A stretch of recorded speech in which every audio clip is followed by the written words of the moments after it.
If you can play this piano, I'll make you CEO of my company. Richard Silverton's voice boomed as he cut off his performance mid-phrase at Carnegie Hall. The real estate tycoon barked the challenge like a dare, and the women in silk gowns around him answered with practiced, glittering laughter. Heads turned, every last one, to the back of the hall, where a quiet woman in a Navy uniform balanced a tray of empty champagne flutes. Claire Hernandez, the event cleaner, froze. Before we go on, tell us, where are you watching from? Follow our channel so you won't miss the next story. Tales of love, redemption, and second chances. The mockery spread like a spark on dry leaves. She won't even know where to put her hands, murmured Valerie Easton, her scarlet dress catching the chandelier's light. Richard tapped a single high note, sharp as a whip crack. The crowd waited to watch Claire crumble. Before we dive in, drop a comment with the city you're watching from and hit like so you don't miss the next chapter. No one in that hall knew the night was about to turn in a way they would never forget. Carnegie Hall shimmered at its most opulent. The grand lobby, reimagined for a black-tie gala, glowed beneath crystal chandeliers. Donors, politicians, and society regulars filled the air with soft laughter, expensive cologne, and the bright bite of costly wine. Center stage, under a clean white spotlight, a black Steinway gleamed like a museum piece. Richard Silverton, 45, king of luxury towers, sat at the keys wearing a custom suit, a gold watch, and a smile that said the world belonged to him. He played with flourish and attitude, less art than display. Every note bragged, "This is my room." A small constellation of admirers hovered nearby. As his piece surged toward its climax, he stopped. The silence hit like a lash. He turned his head toward the rear and snapped his fingers. "You!" His voice sliced the air. "Yes, you. Come here." Eyes followed. Near the service entrance, nearly hidden, Claire steadied her tray. 32. Single mom. Night shift cleaner for luxury events. She stepped forward, each footfall feeling like it landed on glass. She held the tray as a shield, chin slightly lowered. Richard waited until she stood by the piano, then settled back on the bench with theatrical ease. "Ladies and gentlemen," he called, raising both hands, "a bonus performance. If this woman can play this piece, I'll name her CEO of my company." Laughter exploded. Men slapped their knees. Women traded delighted smirks. Designer tuxes and diamonds on one side, a bargain uniform on the other. Claire stood still, cheeks burning, caught between shame and a hard, quiet anger. "She won't even know where to start," Valerie Easton purred, just loud enough for a few rings of listeners. The laughter multiplied. Claire breathed in, slow and deep, and lifted her gaze to Richard. She said nothing, but something steady, something not for sale, rose in her eyes. Enjoying himself, Richard struck one piercing note with one finger, like the ringmaster of a circus. "Go on, sweetheart. Your minute of fame. Don't waste it." The laughter returned, sharper. Claire hugged the tray to her chest, swallowed, and stepped closer. The air shifted, subtle but undeniable. Something brittle in the room's arrogance was about to crack. Narrator's note, before the reveal, tell me where you're watching from and tap like so we can keep telling stories together. She set the tray on a nearby table with a soft clink of metal on glass. Her breath was measured now, her eyes no longer flinched. The night's fate had begun to move. The echo of the laughter still hung as Claire stopped at the piano. The tray rested behind her, but her hands trembled as if still carrying its weight. The silence that followed wasn't respect. It was cruel anticipation. They wanted spectacle. They wanted an easy fall. Richard crossed an ankle over his knee and leaned back, granting her the stage as if benevolent. His smile shaved thin slices off her dignity. "Come on," he said, voice low. Give us a laugh. A partner in a Navy tux raised his glass. Let the symphony of mistakes begin. More laughter. Claire felt the stares cut her like knives. No corner to hide in. Every tiny movement was a show in a glass cage. Valerie, red dress poured over her like paint, sipped and sighed, dripping false pity. Maybe hand her a broom instead. That I'm sure she can play. Cackles. One woman mimed a sweeping motion. More cackles. Claire swallowed, pressed her lips together, and kept her eyes on the keys. A young server passed with a fresh tray and whispered, "Don't listen." His words drowned in the hum. Claire stood alone. Richard leaned close, voice meant only for her. "You really want to try? You won't even know where to put your fingers." The hushed cruelty bit deeper than public scorn. Claire closed her eyes for a heartbeat. She remembered empty office buildings at 2 a.m., the echo of her steps, the hollow feeling of being invisible. That same hollowness pressed on her here among chandeliers and silk. "What's wrong?" Someone jeered from the back. "She's chickening out." Richard raised both hands like a conductor to cue more laughter. "Easy, easy," he said, savoring it. "Give her a moment. Wouldn't want her fainting before we get a good show." Claire opened her eyes. The cruelty no longer hit quite as hard. Her chest lifted and fell. Calm, controlled. Inside, a decision took root. "Maybe she'll surprise us with Twinkle, Twinkle," a blonde quipped. The joke drew a fresh ripple of mean little giggles. But the room had changed. Something wary crept in as Claire studied the keyboard. Her breathing turned deliberate, like she was listening for a note no one else could hear. Richard leaned forward, elbow on knee, the smile of a hunter who believes the trap is already sprung. "Let's go. Don't take all night, or I'll think you just wanted attention." Claire turned her head and met his eyes. That quick flicker of connection startled him, not the look of a woman defeated, but of someone about to cross a line and never come back. A young photographer lifted his camera, whispering, "This isn't normal. Something's happening." Claire faced the keys again. Her fingertips skimmed the ivory like a blessing. She closed her eyes and saw herself years ago in a tiny church on the south side, playing a beat-up piano to hush the ache of empty cupboards.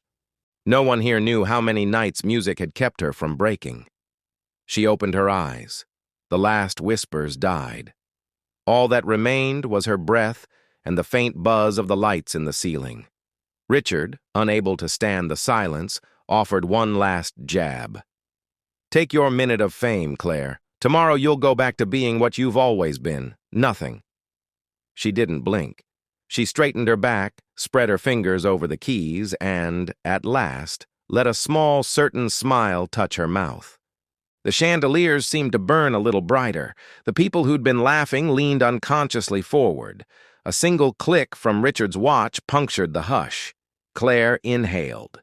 Her hands hovered. Time slowed. Then she set her fingers down. The first note came out clean and true, like a shot that shattered the stale air.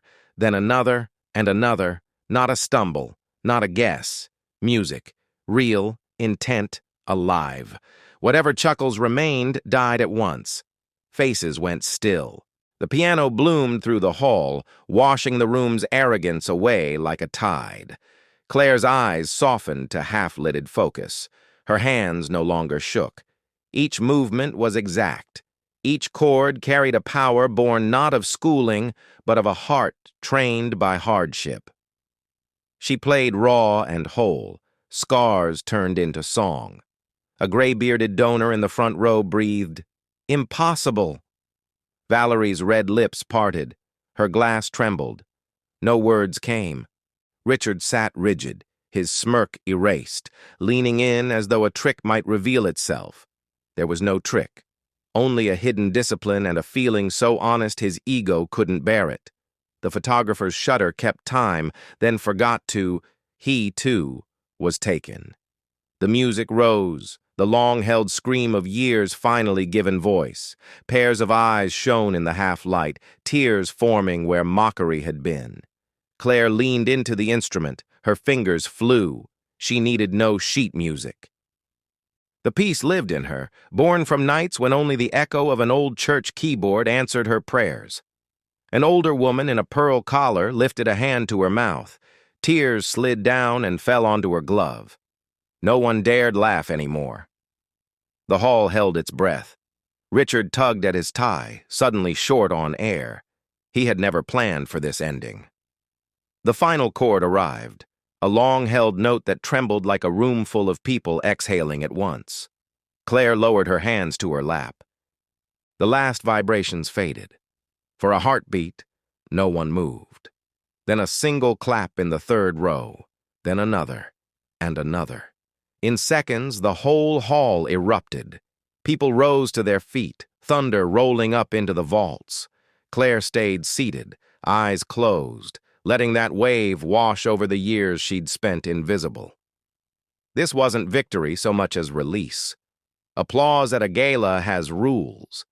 This one broke them. It wasn't politeness. It was relief, amazement, something like gratitude. Claire sat straight-backed, eyes down, palms warm from the keys. She didn't smile or weep. She simply breathed, unburdened. Women who'd laughed now dabbed at their faces. "I've never heard anything like it," one whispered. The camera kept firing, the photographer muttering, "This is history. No one's going to believe it without these shots." Valerie stared, a dark stain blooming on her dress where her drink had tipped. She didn't notice. Envy and shame churned behind her eyes. Richard had gone pale. The man who always controlled the room stood hollowed out, sweat beading at his hairline. The same crowd that fed on his cruelty now watched him with a new, dangerous expectation. Everyone had heard his promise. On stage, on record, before witnesses and lenses.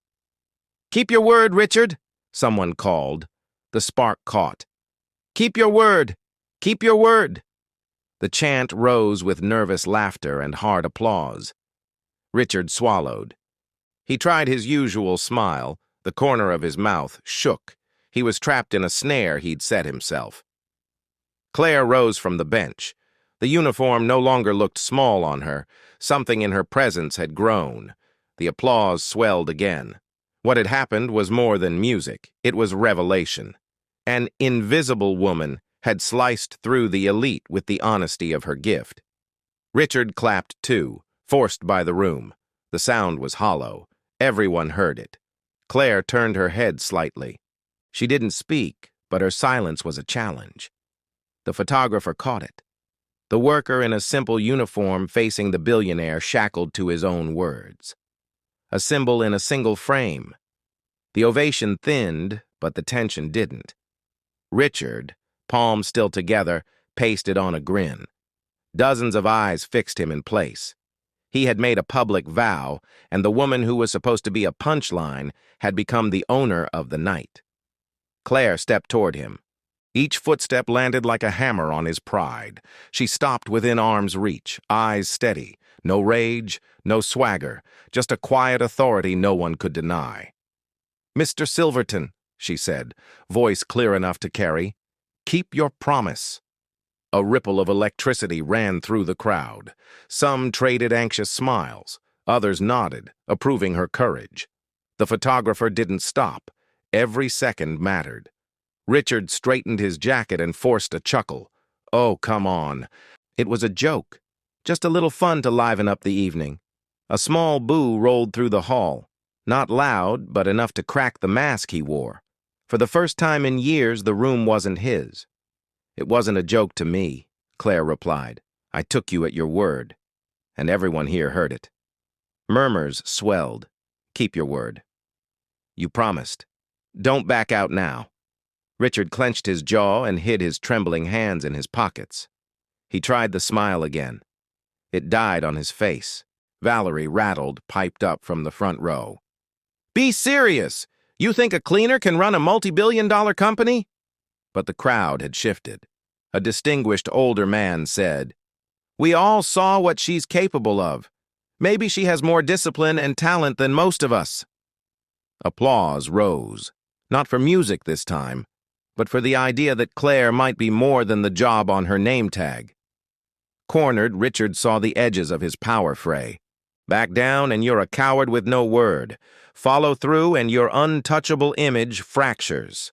Claire didn't raise her voice. "All I ask is respect. Keep what you said." Silence fell like a curtain. Richard scanned the faces for an ally. He found only level stares. The room was no longer his stage. The photographer lowered his camera for a second, moved by the weight of the moment. Carnegie Hall had become a courtroom, and the verdict hovered in the air. Richard's hand lifted, a last bid to control the scene. "Fine," he said, voice unsteady. "I acknowledge what you did tonight." A few polite claps, mostly cool eyes. No one bought it. The true ovation, every honest heartbeat in the room, belonged to Claire. She placed her fingertips on the Steinway's lid, then faced the audience. Her eyes were wet, but she didn't cry. "This isn't my triumph," she said softly. "Music has been my refuge. Tonight I was brave enough to share it." A hush as deep as prayer followed. Somewhere a woman sighed. Others nodded, hands pressed to their chests. Richard took one step toward Claire and stopped. The scene was no longer his to direct. What began as his private spectacle had turned into a public reckoning, and the people had chosen. The photographer looked around and knew the image, a humble woman standing before a humbled elite, would live on long after the flowers wilted. Claire inclined her head in thanks. She didn't ask for contracts or titles. Dignity was enough. She turned and walked back toward the shadows where she'd been working minutes before, leaving a different kind of silence behind. Not the sharp quiet of scorn. Something reverent, newly awake. Narrator. That night didn't just change one woman's path, it changed everyone who witnessed it. What came next was even more surprising, but that's another chapter. The echo of her notes lingered, and nothing in Claire's life would ever be the same. Carnegie Hall wouldn't be remembered for a billionaire's swagger, but for a woman who refused to vanish in plain sight. She didn't just play a piano, she touched what was deepest in the room and proved that talent and dignity don't care about uniforms or guest lists. Her chords knocked down the walls of disdain and opened a different road. Richard, stripped by his own arrogance, was never seen the same way again. And Claire, without chasing it, became a quiet emblem of hope. Because sometimes miracles hide in the most unlikely places, waiting for one courageous moment to step into the light. If stories like this move you, tap the like button. Subscribe and turn on notifications so you don't miss the next tale. And if you believe in true love, family, and dignity, drop true love in the comments and share this with someone who needs it today.